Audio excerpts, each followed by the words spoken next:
All right, good Recording in evening and progress. welcome to the January 24th regular meeting of the City Council of the City of Bella Vista. Will you please rise and join us in the Pledge of Allegiance? I pledge Pledge allegiance allegiance to the flag of The United the United States States of America, to the to the republic republic for for which which it it stands, stands, under God, indivisible, with liberty and justice for all. Amen. Thank God you. bless you. Do the roll call of council. Councilmember Wozniak, Here. Snow, Here, Wilms, Here. Burke, Present. Fowler, Here. Flynn, Here. all present. Okay, the next is the citizen input section. This gives people that are watching tonight the opportunity to address council. There is a 3-minute time limit. If you wish to address council, on the toolbar at the bottom of your screen, there should be an icon that says raise hand. If you'll click on it, then on the list of participants, we'll have an opportunity to see it and we'll begin to ask you to speak.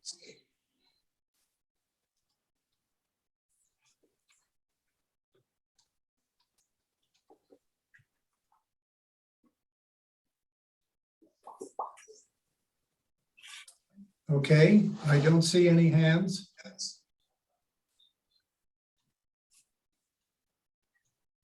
So we'll move forward then. Council reply, there's nothing to reply to. We move on to the approval of the minutes of December 13th, our last regular meeting. Are there any errors or omissions? Move to approve. Thank you. Moved by Mr. Wilms, seconded by Mr. Snow. Roll call vote. Councilmember Fowler, Yes. Burke, Yes. Flynn, Yes. Wozniak, Yes. Wilms, Yes. Snow, yes, carried 6-0. Thank you. We'll move to the report section. Finance Director Hall has sent out to you the financial reports for the period ending October 30th and November 30th. We're finally caught up. She is now working on beginning to close the books for the year. It's a very, very busy time for her. If you have any questions, please give her a call. But bottom line is we are in excellent shape. We continue to do very well. And we'll just carry forth into the new year and away we go. But Kim is always available if anybody has any questions. I would ask that you try and keep any research questions to a minimum because year-end close, for those of you who have not experienced it, either as a member of council or out in the corporate world, is a very, very busy time for the accounting section. Okay. We come to our first piece of housekeeping business that we do every year, and that is to elect a mayor pro tem. The mayor pro tem replaces the mayor when the mayor is on vacation, ill, any host of reasons, and also serves on a few committees, which we'll also see on the resolution that's going to be coming up as to who signs checks for disbursements, et cetera, et cetera. So the way this is going to work is we will open nominations. You can nominate yourself. You do not need a second to nominate. And once all those nominations are in, I will close the floor to nominations, and then we will have a voice vote stating the name of the candidate that you wish to select. Mr. Kelly, did I manage to get that straight? I believe you got it exactly correct, Mayor. Okay, great. Thank you for your coaching. Mr. Wilms. I would nominate Doug Fowler for Mayor Pro Tem for the year 2022. Okay, anybody else? John Flynn. I'm nominating Steve Burke. Before we go on, Mayor, I appreciate Councilmember Snow's nomination. I'm honored by that, but I'm going to withdraw from the vote and go in a different direction tonight. Okay, thank you. Are there any other nominations before I close the floor? Hearing none, the floor for nominations is now closed. Wayne, if you would call each council member, please. Okay. Councilmember Wozniak, John Flynn, all right. Councilmember Flynn, John Flynn. Councilmember Fowler, Doug Fowler, Councilmember Burke, Fowler. Councilmember Williams, Doug Fowler, Councilmember Snow, Doug Fowler. all right, 4-2. Doug Fowler it is. Congratulations, Mr. Fowler, for another year. speech. That would not be in order.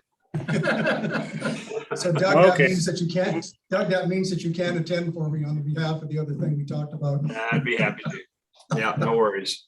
Okay. Thank you. Yeah, I would say thank you also, Doug. You did a good job last year and you're good in that role. Thank you for doing that. I appreciate it very much. Thanks for your confidence. for my reason in nominating him. Okay, let's move on, please. I'd entertain a motion to suspend rules and read all proposed ordinances and resolutions on the agenda by title only. So moved. Second, Moved by Mr. Wilms and seconded by Mr. Wozniak. Okay, roll call vote.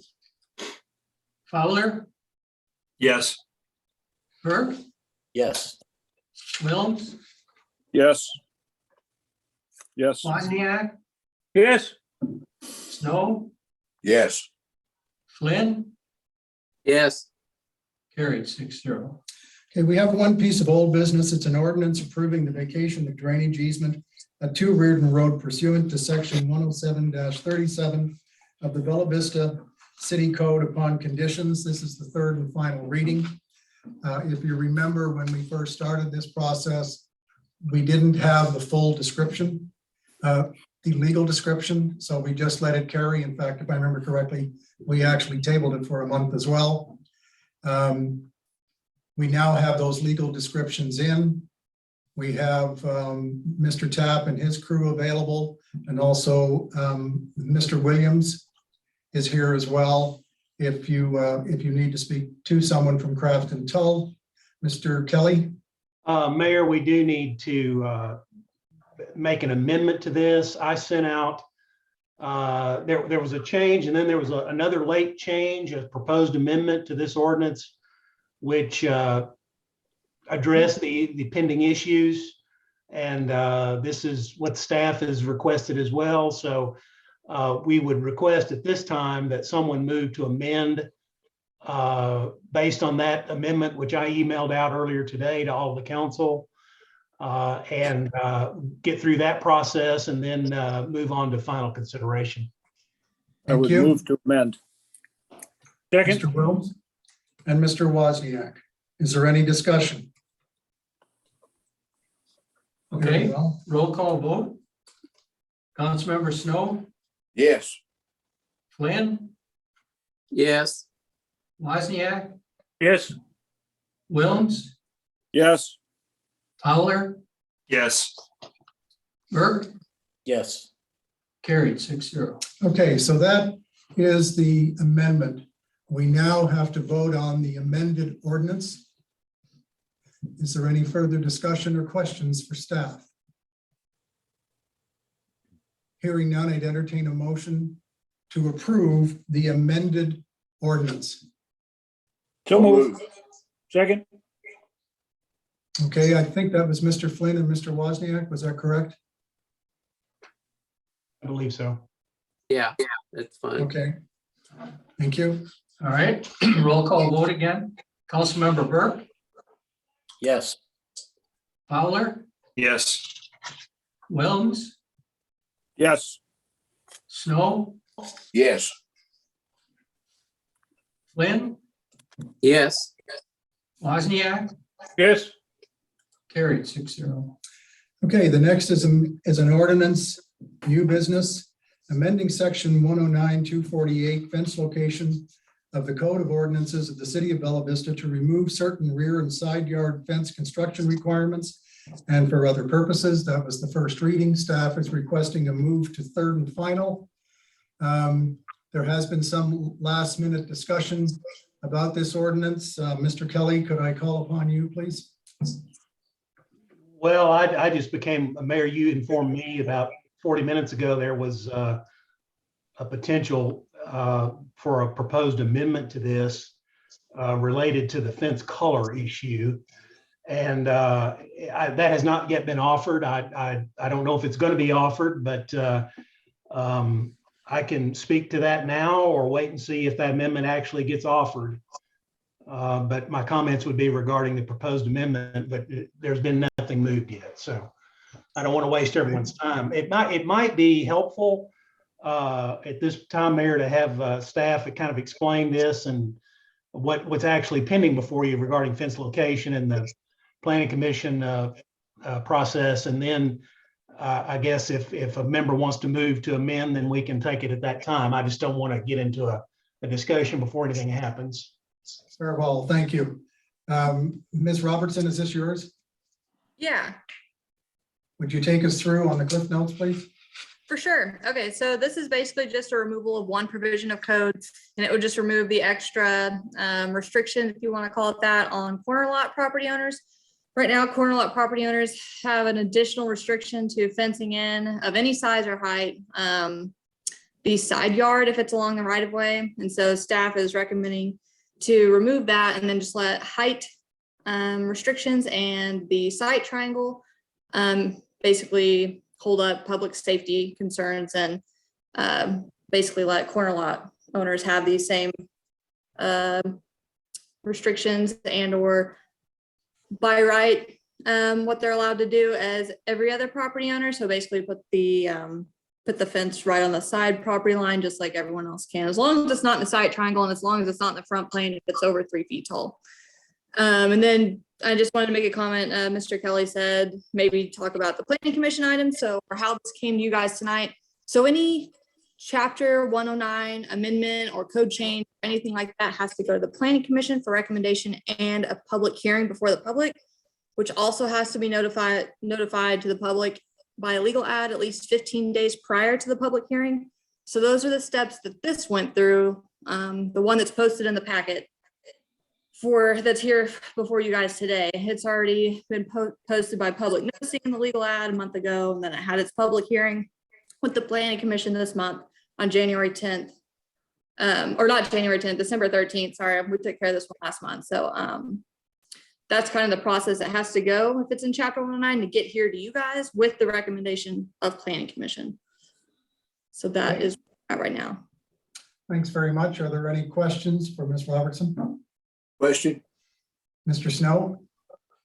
Ms. Robinson, if I'm understanding you correctly, any proposed amendment to this ordinance tonight would have to go back to the Planning Commission for approval first, is that correct? Let me address that if you don't mind, Taylor. You can amend it. So you could offer an amendment. However, the amendment would have to be germane and fit within what you've got before you. And so I would just note that the ordinance title here is amending section 109-248 fence location. That's what went to public hearing. So if you're looking at amending other sections or doing something outside of that, it really would not be in order to amend this proposal without potentially violating the public hearing requirement at planning commission. So in other words, if you wanted to make some amendment to this proposal, which dealt with fence location and dealt with this section and dealt with this issue, the council has the authority to do that. But if we're going to get over into another section, other issues, those have to go to public hearing before the planning commission, and then ultimately would be decided by you. But there's a legal step there that would be required. So can you amend it? Yes. There's a limit to that. is particularly if you're going to look into another type of regulation or something in addition. Thank you. Okay. Thank you, sir. Are there any other questions for, yes, Mr. Wilms? I have a question for Taylor. Have we seen a lot of variance requests for location of fence, hence the reason for the proposal? We've only had one actually come to the planning commission because people normally don't have that kind of time. It's normally, it's at least 2 months process to get a zoning variance. And people normally need their fences very fast. So a lot of people come and complain to front desk, but they normally end up backing down after complaining to staff about it and then just doing what's allowed by right. So what we're trying to do is help streamline the process a little bit and avoid the appeal for a variance mechanism. That and just providing relief for property owners that have corner lots. Okay. Well, I'm the one who submitted an amendment for the fence ordinance. It doesn't deal with 248, it deals with 249. I don't know if the amendment that I proposed will fit under 248. If it would, I guess I would offer to do that, change my numbering. Okay, before we go there, if I may, I'm sorry, Mr. Kelly. Are there any other questions for Taylor on this ordinance? I don't have any Okay. questions on it. I support it the way it's written right now. That makes sense to me, especially, when I'm kind of like a picture guy. And whenever I look at the drawing that was provided to us, it just completely makes sense to go ahead and make this change, to accommodate, those corner lot owners. So they're not as, so restricted and being able to do what they want to do with the fence. I agree. Anyone else? Okay, Mr. Kelly, please. Well, as I mentioned earlier, and Larry just mentioned it, he hasn't moved it yet, but I'll go ahead and mention it.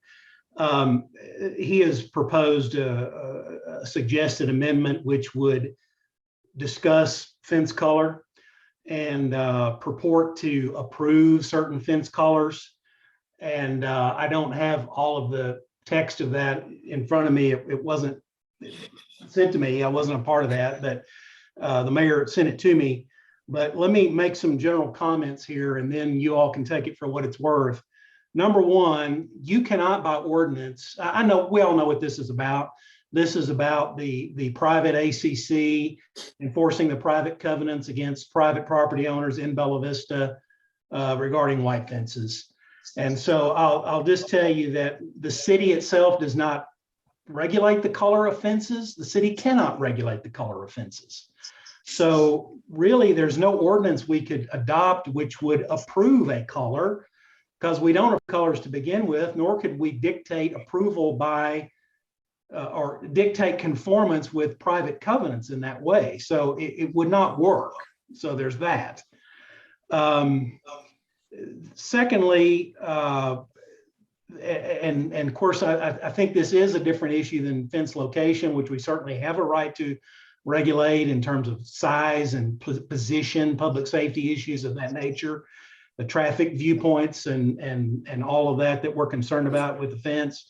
So we have that authority, and we do that in this particular section.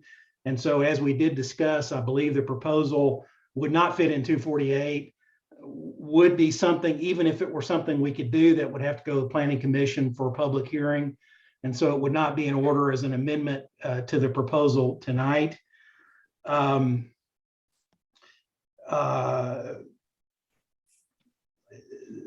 want to make sure you all understand this as clearly. We can't do this, okay? I know there's a lot of pressure being brought to bear, a lot of phone calls, lots of emails, lots of communication, letters, petitions, and whatnot.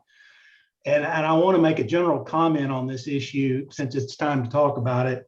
Apparently, the people who are, and I cannot advise them as the attorney for the city, and I'm not advising them, but I would tell them what I would tell anyone. When you have a private legal matter, you need to talk to private counsel, and you need to hire a private attorney to consult with you. You may very well have very good remedies, but they are not going to come from the Bella Vista City Council. You have got to go to circuit court, petition, get in the right forum, and raise these issues. And, I've heard, it's come to me, the concerns and the complaints, and they are understandable. I'll even go as far as to say that they are understandable. And the concerns that people have, but this is not the right forum. We do not have the power to do this. So I don't know how much more I need to go into this, but I've addressed this before with all of you, and I'm saying a lot of this for the benefit of anyone who may be listening. But I guess sympathies to all the people involved, but these are basically neighborhood covenants. And in Bella Vista, our neighborhood is nearly as big as the entire city. But the legal relationships between the city government and the association, and that neighborhood association, the POA, and those who are in charge of those covenants, legally, it's the same sort of relationship as if you're talking about a 100-home neighborhood in Rogers. It's not an issue for the city government. So, and that's not what people want to hear who may be listening. Nevertheless, it is the fact. And just getting back to this proposed amendment, I don't think it would be in order as it's presented. Even if it were in order, I don't think it's something that the city could do. I think it would violate state code, particularly section 14-56-204, which eliminates the city's ability to impose residential design standards, particularly referencing colors. So we have that problem. And then even if we didn't have that, we can't by fiat and ordinance just say that something complies with a private rule like that. Those people have contractual covenant rights. Other people in the POA have those rights. The ACC is charged with enforcing them. Other property owners could potentially enforce them in court. So I guess I would go so far as to say this: if any action is going to be taken on this, people are going to be taken to court over these white fences, and they'll have an opportunity to raise defenses at that time as well. So I cannot advise any of you. I've said it a dozen times.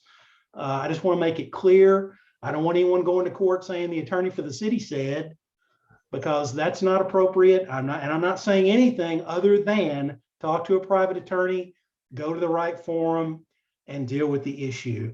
And so unfortunately, I think in terms of this potential amendment, which has not yet been moved, I would, if it were to be moved, I would advise the mayor it was out of order. So I hope that helps. Okay, thank you. Anybody else wish to weigh in? I think in response to Attorney Kelly's comments, and I appreciate those, and I understand where he's coming from. I think we do have the authority to deal with color, but he's bringing up a point of a state code adjustment I think it was last year.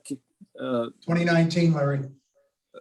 2019, 2 years ago, they adopted something that said we can't dictate color.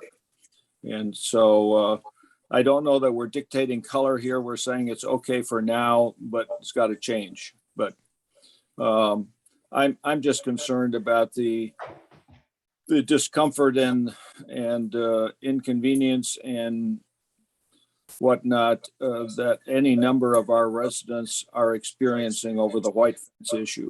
And so I was intending to provide something that would mitigate the situation at the present, yet provide a goal of meeting, I think, what perhaps is intended.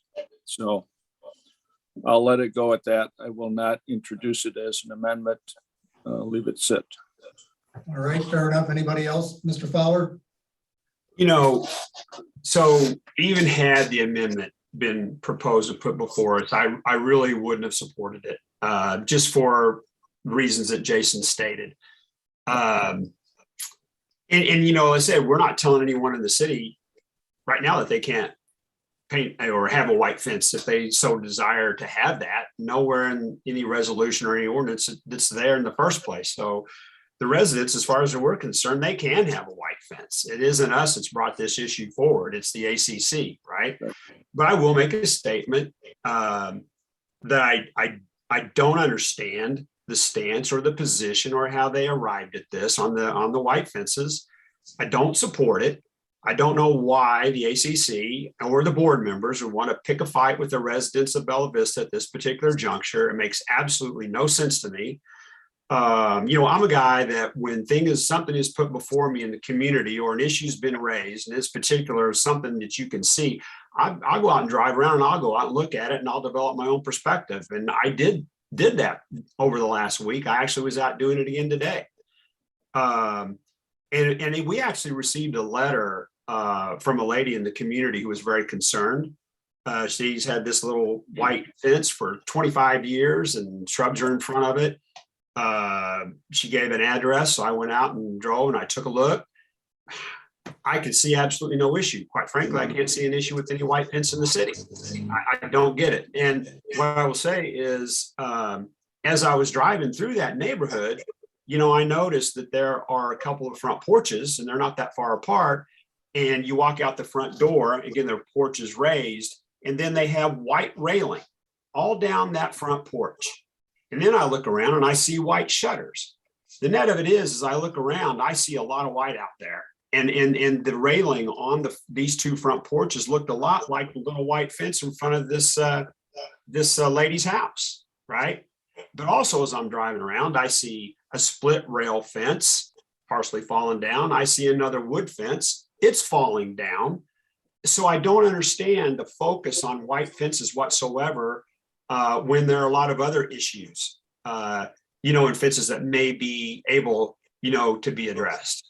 I read this letter, or not a letter, but an article published in the Weekly Vista, and a comment was made by the gentleman that runs the ACC, said the board decided to ban all white fences as of January 1st, 2022. He checked with an attorney to make sure they had that power. And I asked myself, is that the crux of this? Is that what this is about? Is it about the power to be able to do something and prove to the residents or the homeowners that they have that authority? And since they do, they're just going to enforce some arbitrary, white fence rule that just seems out of order to me.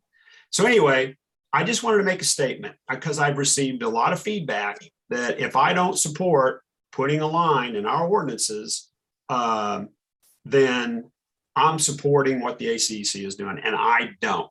But I also recognize the fact that whether we like it or not, we all signed a document that said that we're going to be governed by the original declaration and the articles of incorporation of the POA. I don't like it. I don't like it any more than anyone else does. But I understand if we would pass something like this, then we would essentially, some homeowners might take this as they now have permission to go ahead with their white fences, and this may be misinterpreted. And when in fact, the ACC might come right in behind us and go ahead and issue, I don't know what their document is called, a warning, a citation is what the city's called. I don't know what they call theirs. And they're going to say, but the city said we could have it. When in fact, this other organization still does have that authority to move forward and do what they're doing, whether we like it or not. So having said that, I don't know if anyone else has anything to add. If they don't, I would move to suspend the rules and move to third and final reading with the ordinance that has already been placed before us on the agenda. Okay, if you can hold that thought for a minute. I see Mr. Burke with his hand up. Yes, just very briefly, I'd like to add comments as well, that I've had many discussions with many residents about this white fence policy, including my next door neighbor who has just been nervous as a cat in a room full of rocking chairs that she was going to get a fine or a lien against her property. And I haven't met the first person yet who feels like a white fence is inappropriate or in some way diminishes the beauty of our community. And I think when you have power and authority in a community, you also have a responsibility to the community to be reasonable in how that authority is exercised. And I do hope still that the members of the Architecture Control Committee will reconsider their position on white fences. I don't think it's too late to do that. I think it's in the best interest of the community, and I hope they will do that. Thank you, Mr. Wozniak. The white fences thing is stupid. My biggest concern, they're worried about a white fence when they let you put up a privacy fence of boards. And when it comes out first time, they're nice and some of them are shiny and they have a real nice pattern. And all the way down to 50, 60, 70 feet, they're gorgeous. 4 years later, you have multicolored boards falling off and that kind of stuff. And nobody from ACC says a word. There's even a fence up near the water department that the guy put up. It turned gray. He added black to it to camouflage it. And there's nothing going on there. If you're going to enforce it, let's do all of it or none of it. Thank you. Okay, anybody else? Mr. Wilms? I appreciate the comments that Mr. Fowler and Mr. Bork brought forward, and I fully agree with those. And hence, that was the basis of my intended proposal here, was a compromise situation. I don't know, Mr. Kelly, whether the color would be in conflict with the state rule or not, because I think they were talking about buildings, not fences, but. They also talk about, it's not just the building itself. It applies to residential building design elements, which includes exterior building color, type or style of exterior cladding, style and materials of roof structures, pitches and porches, exterior non-structural architectural ornamentation. I think the fence could fit under that. Location, placement, architect. So it talks about windows, window styles, door styles, and it is heavily regarding the structure. There's no doubt about that. But this issue about non-structural architectural ornamentation Might be. would I think most likely be interpreted to include that. Yeah. Okay, I might also add, if you take the time to read that statute, you'll also see that they excluded POAs and HOAs Right. from it, so that they still retain the right to do exactly what they're trying to do now. And those are private. Right. Right. And let me, and just to put a period on the sentence, when we talk about enforcement, of course, I'm your city prosecutor. I do not prosecute anyone for violating covenants. They are not cited into our district court for violation of covenants. These are private rules. So again, I'm not going to speak for what could happen, but potentially some sort of an action against POA privileges. I think they look at things like that, or the ACC or another member could instigate civil litigation against someone who's violating to get a court order to take it down or to paint it or to whatever. So that's how it's enforced. It's a civil matter. It's not in any way, when we talk about violations, or there's no fine. Doesn't work that way, because only the city government or the state government or the federal government, for that matter, can impose basically what would be penal statutes. In other words, if you don't comply, you get taken to court, you could be fined or put in jail or something. I mean, these are private covenants. And so they're enforced civilly through court. And so that's not anything that's going to be cited or fined in terms of anything like you all know it to be. All right, thank you. Mayor, Yes, I have Mr. I have a quick question, Sure. Mr. Kelly. And this may not be appropriate. If it is, just say so, but it would appear that the everyday citizen is denied access to our judicial system because not everyone can afford a $5,000 retainer fee for an attorney, especially in a situation such as this. So what is the everyday citizen? What is their option whenever they can't afford? Well, I would, of course, an option which you don't want to do is to represent yourself because you don't know the law and you're going to lose. Right. Number two would be there is a legal aid for low income or for low income people that find themselves in litigation issues of a civil matter. Most of legal aid goes toward things like domestic relation, divorces and things like that, or landlord tenant disputes, that sort of thing. It's going to depend on the amount of resources that the person has, income and things like that. I'm going to have to be honest with you here. We're talking about people that own real estate. So they're going to be probably a little hard pressed to qualify for legal aid, but if they're of a certain age and, I'm not going to say no because I don't know their qualifications. But if they look, and not every attorney is going to charge the same thing. I mean, we don't even need to be discussing that part of it, but I fully understand legal services are expensive when you got to pay for them. This is the kind of case where you don't get an attorney to take it for free because you're not suing for damages. So there's not a contingent fee the attorney can make on the back end. So it is going to be potentially expensive, particularly when someone's looking at having to file a lawsuit against Bella Vista ACC, and that's going to be it's not going to be an easy, quick, cheap litigation. So, but I guess my answer would be, what could they do? Legal aid is really, unless they can find an attorney that might help them out at a low rate, legal services would be an option. Thank you.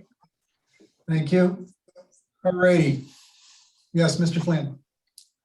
I'd like to make a motion to move this to third and final reading. I think I've already got the motion from Mr. Fowler, but if you'd like to second it, that'd be fine. Okay, I'll second. All righty, motion by Mr. Fowler, seconded by Mr. Flynn to suspend the rules and move to third and final. Okay, roll call vote. Councilmember Snow, Yes. Flynn, Yes. Wozniak, Yes. Wilms, Yes. Fowler, Yes. Burke, Yes. carried 6-0. All right, third and final reading, amending section 109-248 fence location of the Code of Ordinances of the City of Bella Vista to remove certain rear and side yard fence construction requirements and for other purposes. That was the third and final reading. Is there any final discussion before we vote? So moved. Mr. Wilms, Second. second, Mr. Fowler. Thank you. Okay, roll call vote again. Councilmember Wilms, Yes. Fowler, Yes. Burke, Yes. Wozniak, Yes. Flynn, Yes. Snow, Yes. carried 6-0. Thank you. We move to the next resolution is adopting the finalized Benton County Hazard Mitigation Plan and for other purposes. If you remember, that was the very large document that you received and we discussed at the work session. Mr. Wilms brought up some good points. There was an error in population and as well identifying the towers, the water towers as POA water towers so that there's no hint that they belong to the municipality as part of the plan. That evening, Chief Sims went to the emergency coordinator, Mr. McGowan, at the county, who has yet to come back with us with a corrected version. And Chief Sims is advising me to mention to you that he believes we should table this for a month until our February meeting and then pick it up. Comments, Mr. Wilms?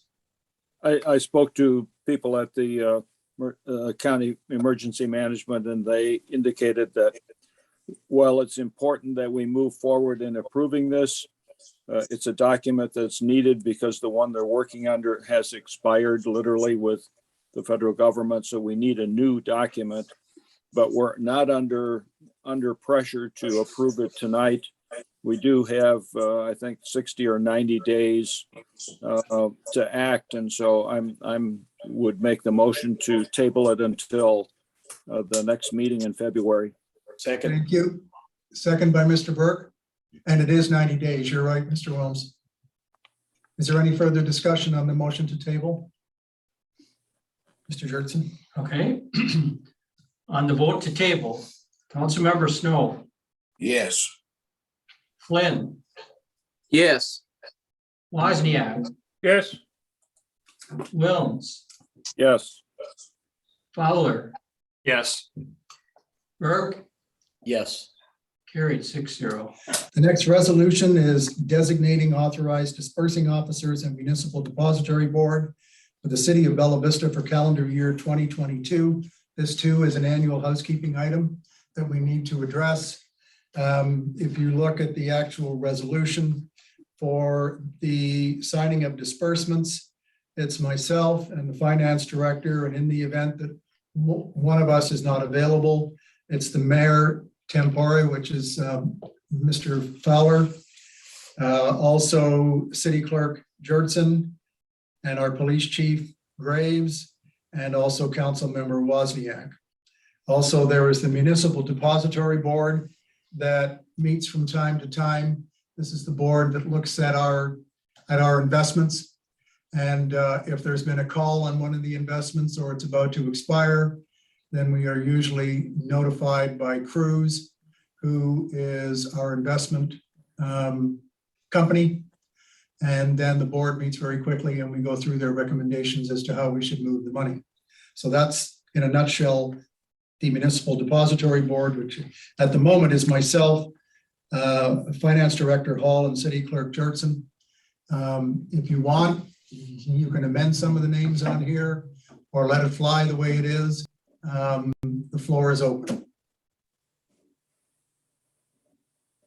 I guess Yes, Mr. Wilms. I mentioned last year that I thought that the two of the positions on that board should be elected in the sense of being a policy maker, if you will, for the city. And I realize and I respect Mr. Jurtson's ability to be involved on that, but he does not necessarily directly answer to the public as much as your position, the mayor, and the elected council members do. So I would suggest that perhaps the mayor pro tem be provided in that third position, if you don't mind. I need to Mr. Kelly? on that. I mean, Wayne is an elected official as a city He clerk.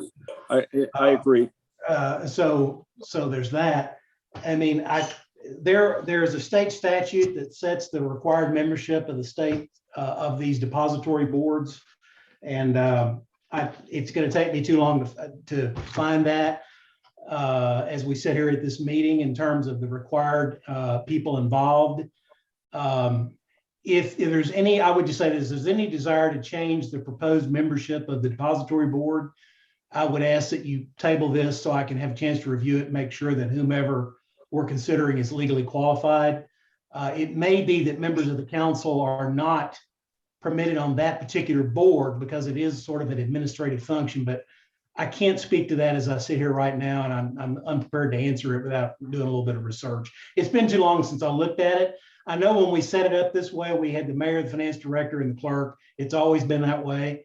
And so we cleared that when we first did this back, when I first did it, probably 8 or 9 years ago, whenever it was. But I just haven't had an opportunity to look at that again or a reason to. So certainly you all have the authority to determine who's on that board, but within certain limitations. I've just got to make sure what those limitations are.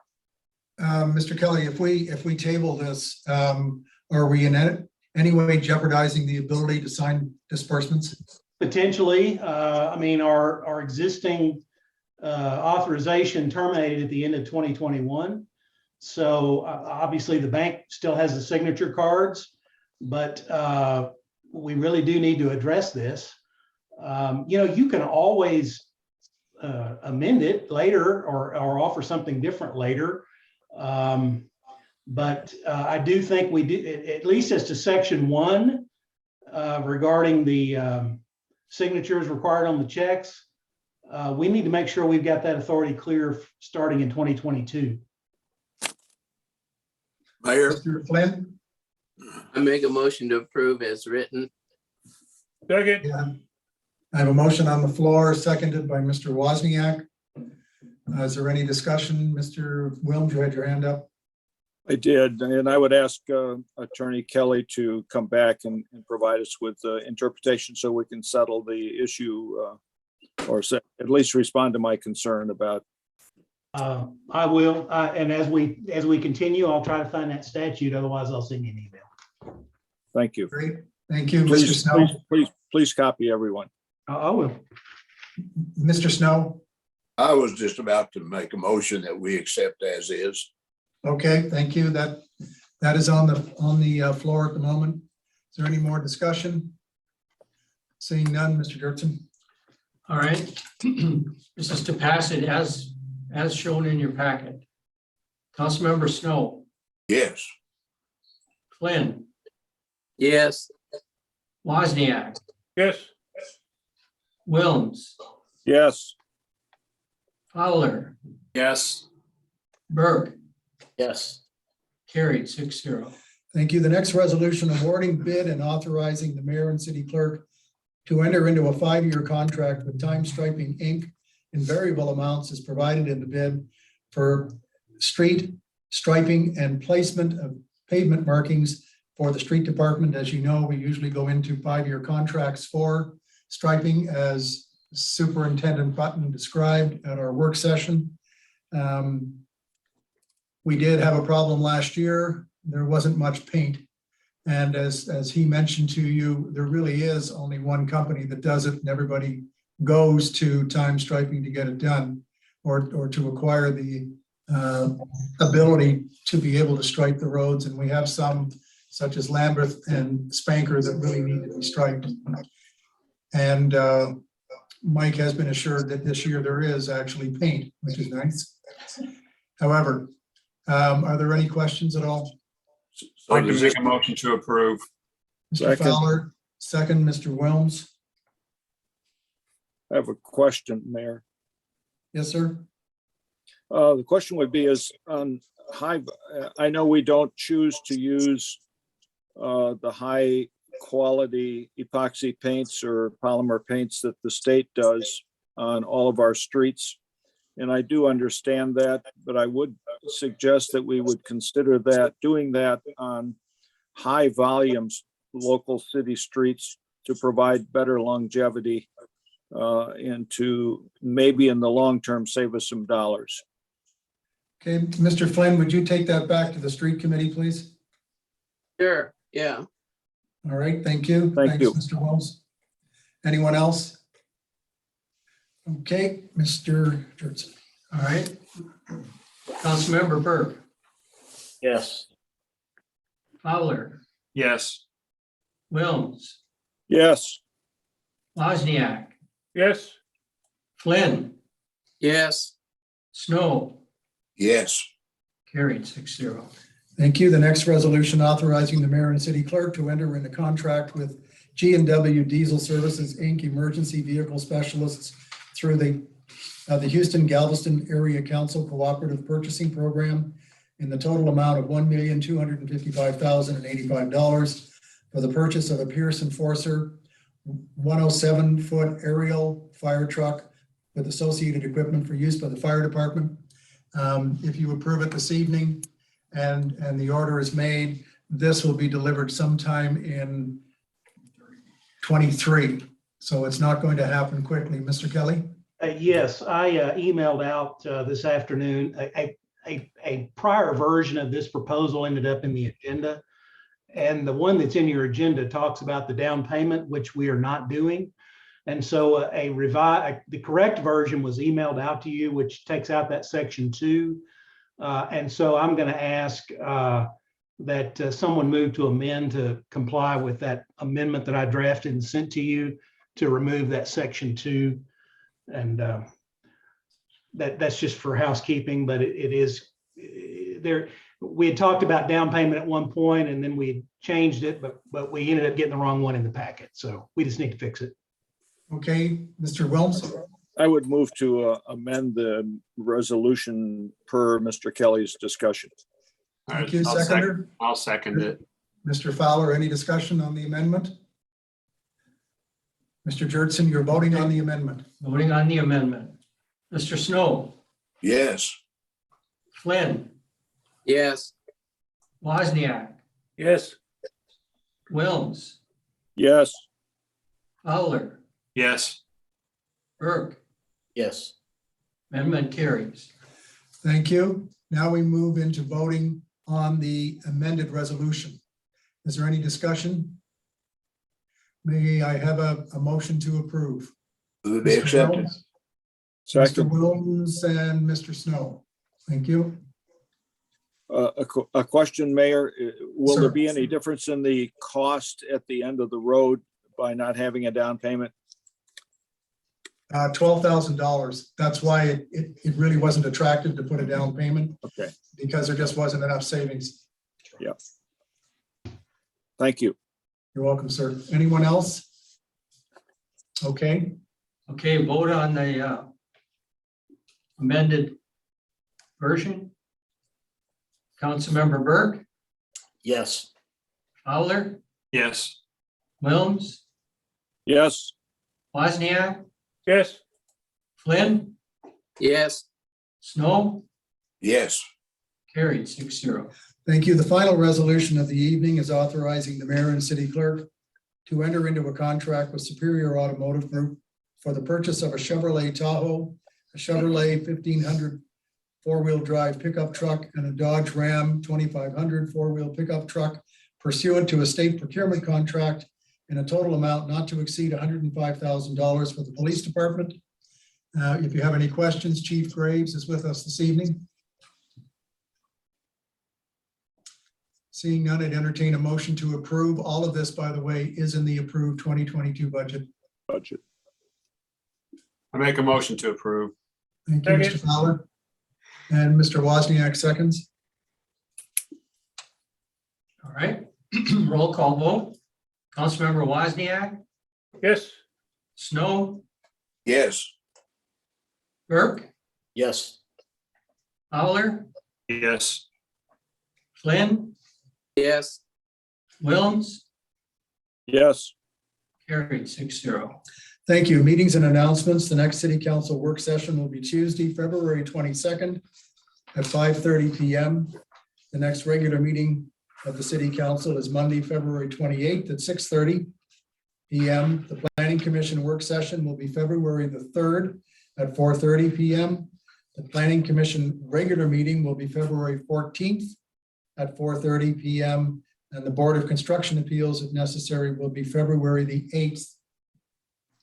Mr. Kelly, a sense? Yes, I have an answer to Larry's question. I was able to find it quickly, so I'll just go ahead for the benefit of everyone.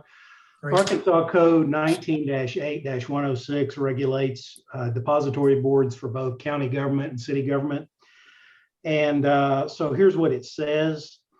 The following persons shall constitute a 3-member board to designate depositories and supervise the depositing of municipal funds. The mayor, a city clerk, and a council member.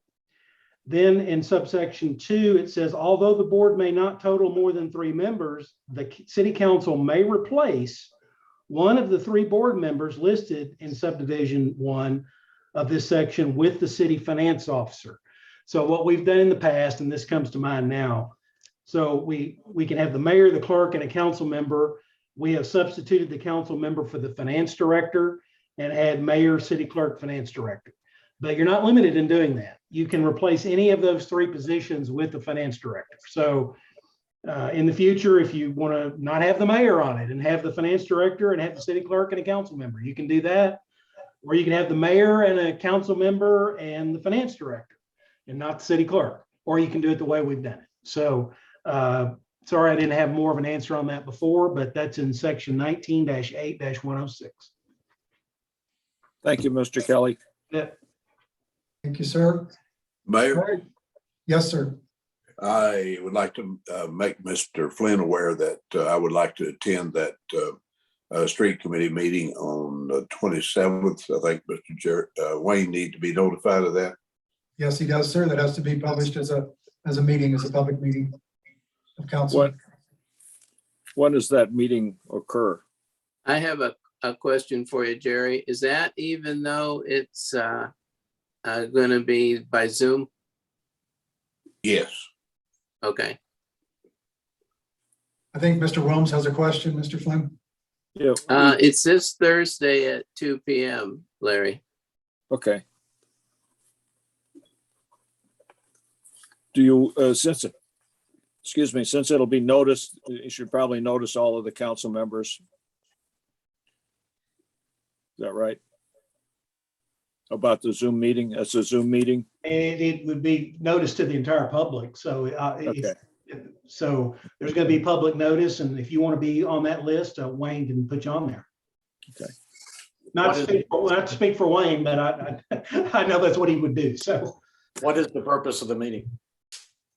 It's just a regular meeting to go over things, and Jerry wanted to participate. It's just a normal meeting we're having. Jerry wanted to participate because he wanted to talk about, the issue that came up last year. Where we used to pave 150 feet, and we changed it to paving no feet. And really, council was the driving force in doing that. And I think that's the main thing Jerry wanted to talk about. Does the Okay. You know, it's committee, ironic he's talking to the street committee when it's the council that actually was the driving force on that, not the street committee. does the street committee have other business on the agenda? Yeah, we always go over what streets we're perhaps going to pave in 2022 and that sort of thing. Got it. And also, if you would consider Mr. Wilms' suggestion about using better quality paint in some areas. Yeah, In high volume streets especially, and that would be like Highland, Glasgow Road, The double Chelsea. yellows. Yeah, the double yellow liners. Mike, I have a question or a comment, Mayor, if I may. Okay. When we're done. I'd like to thank the street department for their excellent job last weekend. It was a tough goal, but I thought they did an excellent job Thank you. getting the streets ready. They work hard. Mayor, I Okay. might ask if I might Yes. kind of present my question now so that everyone kind of understand where I'm coming from. If I understand that we will not pave a street for a spec home, a contractor's building a spec home or a half a dozen spec homes, and it's a half mile down from a paved street on the dirt road to these 6 homes that have been built. At what point do we consider, or what point when those homes are sold and are occupied or sold to a tax-paying resident of Bella Vista, at what point did we consider that paving that particular street? Okay, then that's the question, John, for the Streets Committee. But as Mr. Flynn has pointed out, Mr. Snow, that wasn't a street committee decision last year, it was a council. So Okay. it'll have to come back to council and they will have to make the decision as to what they feel should be done or to agree with whatever the Streets Committee puts before us. Understand? Fair ball? Okay. That's it. Thanks very much. It's going to get colder for the rest of the week and then we're back up in the 50s on the weekend. Welcome to Arkansas. Good night. Bye-bye. thank you.